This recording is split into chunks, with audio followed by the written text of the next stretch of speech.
So as most of you are aware, Don and Dana have not been well, and but we would like to recognize their contributions. They were founding members amongst the group of five. It's the Gang of Four, but really the Gang of Five, who created the Center for Blood Research just over 20 years ago. And we thought it was a great way to start with Cedric giving a brief presentation about Don and Dana. Cedric Carter is are you emeritus? Yes. He's emeritus officially. Okay. I think so. He doesn't look emeritus. But he's an emeritus professor in hematology pathology at UBC, long-standing contributions, continues to contribute at the CBR, and he actually recruited Dana to this institution. So, Cedric. Thank you. How's this work? Up and down? Okay. Sideways. Okay, super. Okay, thank you. Okay, so first I'd just like to congratulate Ed on this extraordinarily fertile, probably the best symposium I've been to in quite a while. I'd also like to congratulate him on the Stephen Withers lecture that's coming up. We're trying to commemorate Don and Dana for their contributions, and Ed had the smart idea of taking a limited amount of money, and these are sponsored lectures, so each time we have a Bethune Symposium, there'll be a Don and Dana presentation. Now, where are we going? Okay, first of all, Don's a rare bird. He's a third-generation Vancouver, a young community, 6'6". That makes me look taller. 6'6", and star basketball player, radio host at high school, but basically a prodigious mathematician. Don's work has been basically mathematical models, turning them into experimental investigation. Did two physics degrees at UBC, a bachelor's and a master's. Then on to the University of Oregon, his PhD nominally in biochemistry, but really it's in biophysics. And this has been the basis of his work that still continues actually in Jay's lab. Two fellowships, someone mentioned money. His fellowship, MRC is now CIHR, they changed names. His Centennial Fellowship at Cambridge was so lucrative, he bought an MGB and started an account at Britain's most famous wine merchants. Times have changed. Then the Weizmann Institute, where Don enhanced his interest in polymer chemistry. In fact, Don pioneered pegylation, a whole series of things, and this was partly due to this unique opportunity. PhD, I've purloined it, 2 kilograms, 230 pages.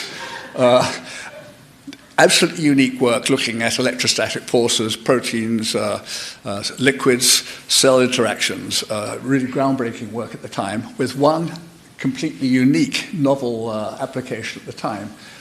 He used the red cell bilipid membrane as a target of these charge-related sort of researchers. But then he very smartly realized that a red cell has to go to A to B through all kinds of shear stresses. So he calculated the mathematical shear stresses in vitro and repeated all his basic work using shear forces. Again, absolutely unique work at the time. Just by way of an aside, after Jerry's lecture talk, Don was linear, okay, bachelor's, master's, postdoc, linear, okay, something a little different now, Dana. So Dana started life in the States. I think she's a Canadian citizen now, but anyway, not to worry. New England, attended Amherst. Amherst is one of the famous founding educational institutions in the States, small, essentially liberal arts college, 200 years of males. She was the first female to go. She lasted a year. Her brother described it. She objected to being an observational experiment. So she escaped to Boston University, did her bachelor's in biology, old universities, a BA, not BSc, but it's a Bachelor of Science, okay, in biology, magna cum laude, very much an indication of her scientific prowess.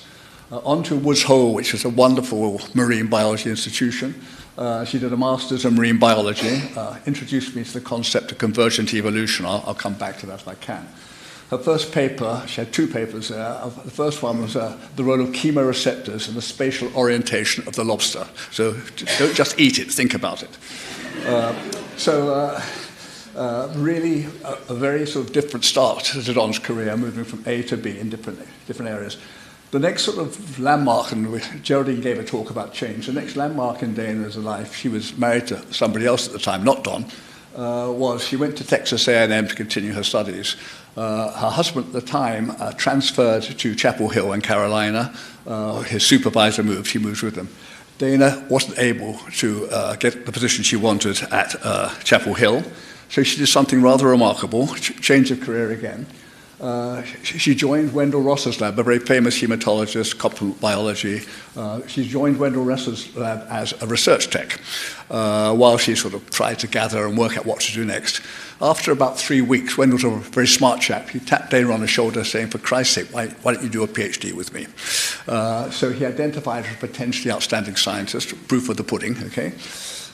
Basically, while she did her 4-year PhD, she managed 16 publications, so young people don't panic, this is unusual, okay? And 8 as first author, the majority related to the effect of complement on PNH, a hematological condition, but 2 of them were pioneer papers on the use of D-dimer, you've heard mentioned several times by some of the previous speakers, with a hematology group. So she had a foot in the kind of complement biology and a foot in the coagulation group. I became interested in Dana, and basically partly because of the coagulation. At the time, the blood supplier in Canada was the Canadian Red Cross, and I discovered, I was consulting for them at the time on blood clotting. I discovered we were entitled in BC to have a salary, a research grant, in other words, support for an investigator. Dana should have done a postdoc, classically like Don, but basically I intervened and said, look, you're established already, join us. She did.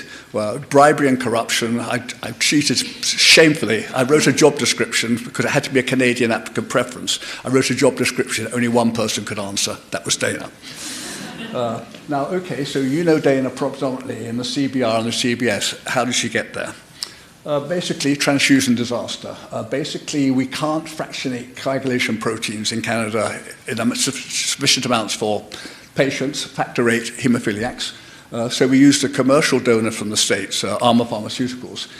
They broke all the transfusion medicine rules. They used multiple donors, paid donors. So these people aren't, by and large, first-class people. So over 1,000 cases of HIV, a whole generation of haemophiliacs killed, quite honestly, because there was no treatment for HIV back then, and also 20,000 cases of Hep C. So the CBS took over the responsibility for Canadian transfusion products. The Crever Commission, very relevant to our symposium today, identified that if you're going to be a major pharmaceutical provider, you have to have a decent R&D budget to progress the science. Now, Ross, who's over there, was our first director. But anyway, Dana, Don, Ross, Chip Haynes, and Grant Mork sat down and wrote a $15 million CFI grant. That's where the CBR came from, with some industrial partners. A terrific advance for transfusion medicine. Nuts and bolts, I won't waste your time on this. Dana, 220 primary publications, 8 book chapters. Don, 171 primaries, 40 book chapters, editorship of 3 books, 18 patents, some of them which are still current. So highlights for Dana, briefly. Founding of the CBR, obviously. Introduction of D-dimer into clinical practice when she was at Duke. Major developments of blood products, focusing largely on platelets. Platelets are the weak sister of the various things we produce. Very short half-life, very delicate, and a huge demand because of modern chemotherapy. One thing you may not be aware of, but has been crucial, she was very proactive in EDI to a most extraordinary degree over a 30-year period. Initiation of NetCAD, I won't have time to explain it, but basically you can't use blood donated for patient use for research. She wanted transfusion amounts of blood to do the basic development on blood products. So she used deferred donors, people who were essentially healthy but could not donate. For example, they'd been in England 6 months previously, mad cow disease. So she developed the NetCAD, still operational, and this has been emulated by other transfusion centres, the concept of getting suitable amounts of blood for proper operational research. Numerous awards, probably the most notable was she's president of the AABB, American Association of Blood Banks, only Canadian investigator to achieve this, and probably the only one who ever will. Numerous consultancies, got to move us along. For 20 years, she was one of the major scientific advisors to the American Red Cross Transfusion Service. Really a remarkable sort of a tribute to her efficacy. The other thing was that she's on editorial boards of a whole number of journals, but basically for 8 years she's editor-in-chief of Vox Sanguis, one of the 2 big transfusion medicine journals. Highlights for Don, quite different. Basically the application of sophisticated biophysical concepts to clinical and scientific issues. Cell-linked interactions, modification by neutral polymers, a pioneer of dextrans, then a pioneer of pegylation, and then a pioneer of these tremendous polymer derivatives that he helped develop with Jay over the last 20 years. Now, item 3, which most of you won't be aware of, and I've actually left a piece of paper for you to look at. It's number, I'll find it, not to worry. Oh yeah, number 7. Basically, you do experiments on land, and you're doing it in normal gravitational forces. Don looked at what he did and got hold of NASA and the Canadian Space Agency and said, look, let me design a micro lab to go up in the shuttle. So every time the shuttle goes up, Don's lab would go with it. And I want to look at low gravity on all the things I've been measuring under normal gravitational field. Only time it's ever been done, unique data of worldwide interest. I've mentioned them, Jay, briefly. I'll come back to Jay. Don, a huge community, scientific and actual medical community input that most people may not be aware of. He founded SPARC. SPARC was a way that allowed UBC to develop research space for scientific discovery, and it's been emulated by other universities. Director of that. He was Associate VP of Research for UBC. He actually was a kind of consultant that got science into the big clinical research programs right across the province. Again, a unique contribution. UBC used him as their special advisor when they interacted nationally and internationally. Numerous consultancies, NASA, Space Agency. In fact, I found 20 consultancies.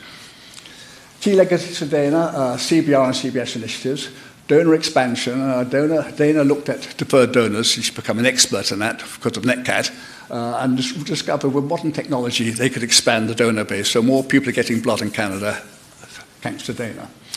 She really took Canadian transfusion medicine into the international forefront. EDI initiatives I've alluded to, but they were extraordinary. Then international advisor on transfusion services, essentially across the known world. North America, Europe, Far East, NATO, and the Commonwealth. Key legacies for Don, prolific innovator in the field of partitioning, this where you can separate cells, separate liquid cells. Development of polymer chemistry for experimental and clinical use. The biomaterial community put together the 100 most significant contributors. Don was rated number 11 out of a very, very distinguished scientific field. Succession planning, Jay's sitting there now. In general, when you have an absolute superstar, they disappear. The lab often goes with it, but in fact he didn't. He managed to get Jay to put together a team. So when Don left to illness, a tremendous legacy left in place, Jay. His final project, not completed, is he was very much involved in developing astronomy in Canada and astronomy investigations. So he's involved in a small team building a large radio telescope in Hawaii. I'd love it to be called the Brooks Telescope. Unfortunately, it probably won't. So commemoration, well, Ed's excellent effort, the Norman Bethune lecture, which is absolutely fantastic for both of them. Dana specific, the CBS, and if you go to your magazine, okay, and you go to page 28, it's a brief outline of what actually CBS have done. Very appropriate, entirely appropriate. I was in charge of the awards committee for pathology, a pathology day, scientific presentations, and then awards to people who've made notable contributions. I generated a 10th one, a special EDI award, so it'll be the Dana Devine EDI award on pathology day. Don, I've renamed award number 5. He's now the Donald Brooks most valuable player to the pathology department. Wikipedia, if you, during lunch, get your cell phones, put in Dana Devine Wikipedia. It gives a nice, fairly concise reference to Dana. Now what we need to do, and in fact I found Geraldine today again, we need to do a Wikipedia for Don. When you do Wikipedia, the blue bits will cross-reference. So I want Don inserted into Dana's Wikipedia, and then we'll have one for Don too. We'll put them together. So together in research, together in life, convergent evolution. The last item, I've just plucked out one page of Don's 55 CV. And item 12, it's on the desk out there, look at it. Don and Dana together, basically it refers to Narcus Hatchesbrani developing a special polymer to enable us to help preserve better platelets. Now listen, I'm here all day. I don't think we have time for questions. Unfortunately, I didn't run late, some other people did. Well, I was 1 minute over. So I'm going to be around all day. Please come and talk to me because I've got all kinds of things to tell you. Thank you. Ed, thank you.